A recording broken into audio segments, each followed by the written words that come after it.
श्री स्वामी समर्थ जय स्वामी समर्थ. नमस्कार मंडळी. तर आज आमच्या घरी सवासणी येते बघा. सवासणी म्हटले मायका देवीच्या आणि विरोबाच्या सवासणी. तर लिंबाच्या डहाळ्याचा मान असतो. तर लिंबाचा डहाळा बघा लावला आहे मी कडनं आणि देवपूजा करून झाल्या बघा. म्हणजे कशी देवपूजा झाल्या बघा.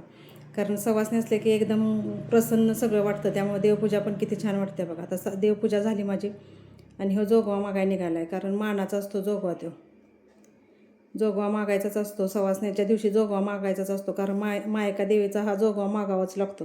तेव्हा आता हा जोगवा मागायला निघाला आहे. तर जोगवा मागायला जाताना त्याचं गरम पाण्यानं पाय स्वच्छ धुवायचं, हळदी कुंकू लावायचं पायाला, त्याला नाम ओढायचा.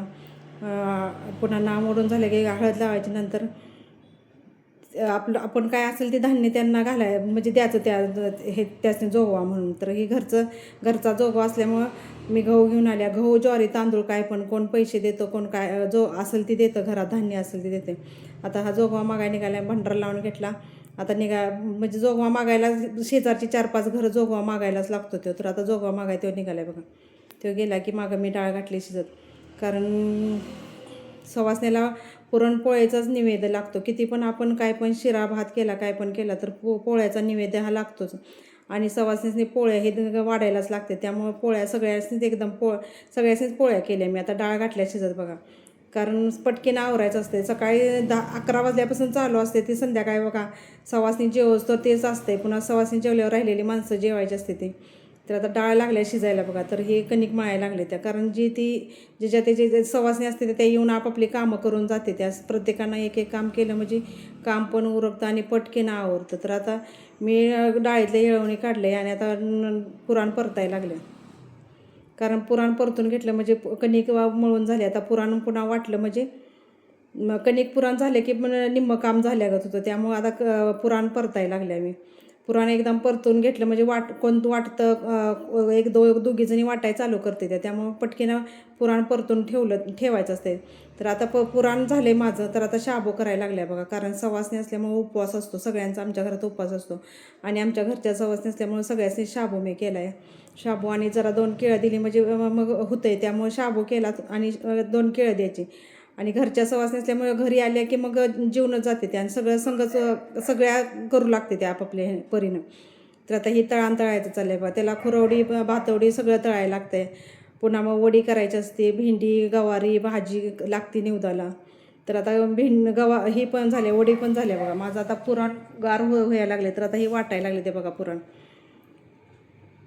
प्रत्येकाचं काम प्रत्येकानं आपापलं करायचं म्हणजे काम पटकीनं उरकतं. कणिक पुराण झाले बघा. आता एवढं सगळं करून झाले. आता कणिक पुराण झाले की पोळ्या करायला. कारण भात आमटी बाहेर करायला लागले. त्याच्यावर म्हटलं इकडं आत पोळ्याचं म्हणावं. कारण पोळ्यांना वेळ लागतो का नाही. आणि पोळ्या एका दोघीनं होत नाही. त्या 2 तवं ठेवले ते. तर बारीनं पोळ्या करायचे त्या. म्हणून एका गॅसवर 2 तवं ठेवले ते. तर आता ह्या पोळ्या करायला 1-1.5 तास लागणार. तेवढ्यात म्हटलं बारीनं दोघी बसून घेतल्या म्हणजे गोळ्या करून द्यायला लागले त्या दोघीजणी. आणि आम्ही दोघी लाटायला लागलो. तर ती झालं की पुन्हा निवद भरून निवदाचं करायचं. कारण पोळ्या ह्या लाटेल तशा आपण नेऊन तिथं देवाच्या पुढं ठेवायच्या असते. देवाच्या पुढं गादी हातरलेली असते. त्या गादीवर ह्या पोळ्या ठेवायच्या असते त्या. तर आता बघा पोळ्या माझ्या झाल्या त्या करून. सगळ्या पोळ्या झाल्या त्या. आता निवेद्य भरून झाला आहे. सगळ्या निवेद्य भरलं. कारण 2 निवेद्य भरायचं असते ते. बिरोबाचा एक आणि मायाक्काचा. आणि ही बारकं निवेद्य भरायचं असते. एक नदीला, एक गाईला आणि एक तिथं आमच्या इथं दत्ताचं मंदिर आहे त्या मंदिरात ठेवायचं असते ते. तर आता सगळं झालं इथलं. आता अगरबत्ती, पुन्हा आरती लावायची, कापूर लावायचा आणि नंतर भंडारा टाकायचा असतो. भंडारा टाकायला सवासण्या गोळ्या होस तर म्हटलं बाकीचं मी देवाचं करून घेतलं सगळं. आरती वगैरे लावून आरती लावली म्हणजे पुन्हा मग सगळे गोळा झाले म्हणजे पटपट उरकते. तर आता हे सगळे गोळा झाले ते बघा. आता एक एक करून मायका देवीला हळदी कुंकू लावून घ्यायला लागले ते. ह्या सगळ्या सवासण्या येते बघा. हे 2 गण आहे ते. आमच्यात 2 गण लागते ते. कुणाच्यात आबाई लागते, आमच्यात गण लागते ते. कारण ह्या मायका सवासणीचं हे असंच असतं. कोण ज्याच्या त्याच्या पद्धतीनं करतं. कोण गण ठेवतो, कोण आबाई ठेवते. तर आता भंडारा टाकून झाला. कारण मी भंडाऱ्याचा व्हिडिओ केलाच नाही.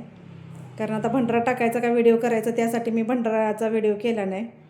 आणि हे बघा आता झालं आहे भंडारा टाकून झाला आहे. आता इकडं तिकडं त्यांचं चाललं आहे निवेद्य दाखवायचं चाललं ते. ही माझी मोठी वहिनी आता ऑपरेशन झाले तरी सवाशीण राहिल्या. कारण सवासणीचा मान सोडायचा नसतो म्हणून ती सवाशीण राहिल्या. आत्ता 1 महिन्यापूर्वीचं ऑपरेशन झालं आहे तिचं. तर आता बघा निवेद्याचं नारळ फोडायचं चाललं आहे. कारण इथं घरात मायका देवीचा नारळ फोडायचा आणि 5 पावलं पुढं जाऊन आमचा ह्याचा बेरोबाचा नारळ फोडायचा असतो, कारण बाहेरच्या बाजूला आम्ही बेरोबाचा नारळ फोडतो. हे सवासणीचं महत्त्व लय असते. ह्याला काहीसुद्धा वलडायचं नसतंय, तुडवायचं नसतंय आणि बारक्या पोरासनीसुद्धा काय द्यायचं नसतं नैवेद्य दाखवल्याशिवाय. कारण सवासणीचं मायका देवीचं लय कडक असतं, पण तेवढं कडक असतं तेवढं पण ती चांगलं पण आहे देवाचं. तर आता ह्या सवासणींची ताटं बघा केले ते 9 जण जेवते, 7 सवासणी आणि 2 गण. तर आता ह्या सवासणी जेवाय बसायच्या असते, त्यांचं पाय गरम पाण्यानं पाय धुवायचं असते ते. त्या पायांना हळदी कुंकू लावून, त्यांना हळदी कुंकू लावून. पण आता ती तेवढा काय व्हिडिओ मी केला नाही, कारण सगळीच गडबड उडल्यामुळं मी काय ते व्हिडिओ केला नाही. आणि आता सवासणी जेवायचे, सवासणी एकदा जेवल्या का नाही म्हणजे वर्षाचं काम होतं. मायका देवीच्या सवासणीचं काम होतं. नैवेद्य दाखवून त्या सवासणी जेवल्या तर त्यांच्या वट्या भरल्या, त्या वट्या भरून खाली घुगऱ्या ठेवल्या त्या टावेला त्या तांब्यात.